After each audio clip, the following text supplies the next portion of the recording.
C'est l'heure de la revue de presse. Bonjour Bruno Donnet. Bonjour Patrick. Et dans la presse aujourd'hui, Bruno, la recherche du bon plan.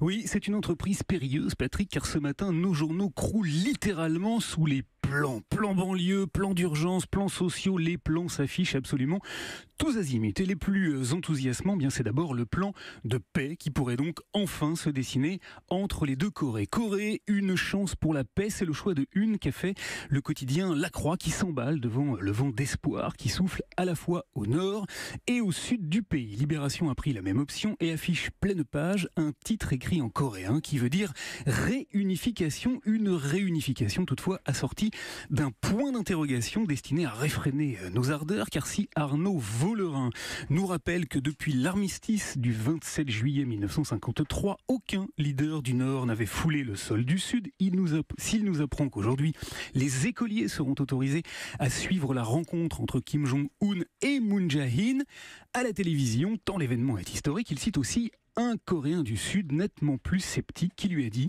« Kim cherche juste à gagner du temps. Ce qu'il veut obtenir, c'est une reconnaissance en s'asseyant avec Trump, mais jamais il n'autorisera un rapprochement avec le Sud, car s'il le fait, son peuple fuira et son régime s'effondrera, où l'on comprend que la réunification n'est pas nécessairement un bon plan pour tout le monde. » En France, Bruno, c'est le sort des banlieues qui domine une de la presse. Plan d'urgence pour les banlieues, brandit la Dépêche du Midi, tandis que Sud-Ouest a opté pour un titre sous forme de question. Enfin, un vrai plan pour la banlieue ? Point d'interrogation. Alors on parle ici du plan Borloo, bien entendu.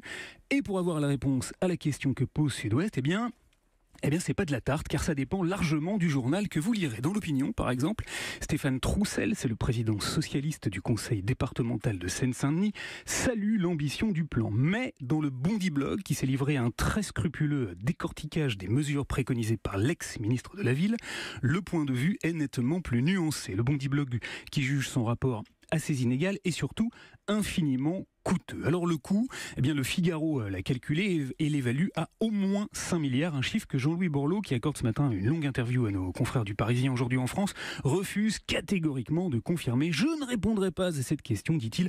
Je vois bien le piège. Pour certains, c'est toujours trop et pour les autres, jamais assez. Toutefois, la question que pose en cœur le Bondi Blog et Libération, c'est le devenir de ce rapport, l'utilisation qu'en fera ou pas le président Macron. Et la réponse, eh bien, elle laisse peu d'espoir. Elle est contenue dans le titre que Libé a choisi d'écrire. Le rapport Borloo va-t-il rester en plan ? Eh oui, et on continue de dérouler le plan de votre revue de presse, Bruno, avec une initiative scientifique qui fait couler beaucoup d'encre en Chine. De l'encre et pas que, Patrick. C'est Courrier International qui nous l'apprend dans son édition de cette semaine. Les Chinois tirent des plans sur la comète au sens propre du terme. La Chine veut faire la pluie. C'est le titre d'un article traduit du journal South China Morning Post qui nous explique que, pour assouvir ses besoins en eau, le pays s'est lancé dans un vaste projet d'ensemencement des nuages. Alors l'ensemencement des nuages, qu'est-ce que c'est ? Eh bien c'est une technique qui consiste à installer des chambres à combustible. Les Chinois veulent en construire 10 000 qui émettent de l'iodure d'argent, un agent chimique qui, une fois porté par les vents jusqu'aux nuages, provoque des chutes de pluie.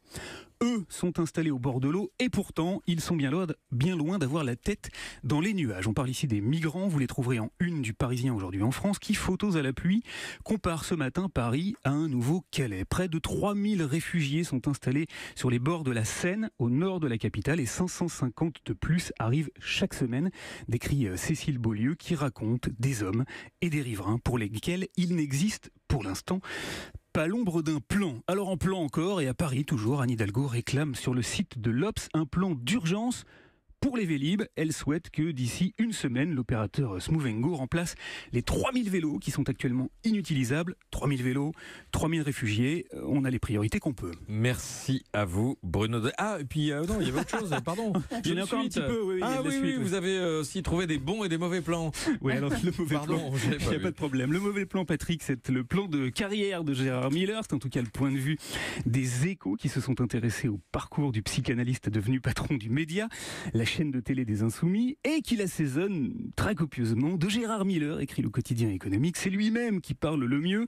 J'ai longtemps préféré les clowns aux pontes. Je suis un proche du cirque. Le journal le traite de pitre et lui reproche le dérapage sur l'affaire des faux témoins de Tolbiac et surtout l'absence d'excuses. Les Échos qui concluent leur billet en rappelant que si Miller estime que la pensée des journalistes est profondément conne, alors, elle a trouvé son maître. Et puis s'agissant du bon plan, je suis un peu hésitant. Je ne sais pas si le meilleur est à mettre au profit du groupe français EPI qui, comme nous l'apprennent les pages saumon du Figaro, vient tout juste de vendre son immeuble du 114 Champs-Élysées à Apple pour la rondelette somme de 600 millions d'euros.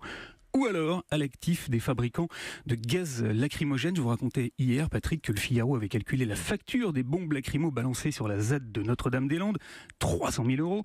Eh bien, le Monde diplomatique consacre ce mois-ci un papier remarquable à l'objet intitulé « Gaz lacrymogène des larmes en or » où l'on apprend que les ventes de bombes lacrymogènes explosent partout dans le monde. Les carnets de commandes des commerciaux sont pleins, écrit Anna Feigenbaum, qui précise tout de même que les dommages causés par les gaz lacrymaux en termes de santé publique n'ont jamais été évalués, bien que l'organisation Physicians for Human Rights ait comptabilisé 34 morts liés à l'usage de ces gaz lors des manifestations de Bahreïn. C'était en 2012.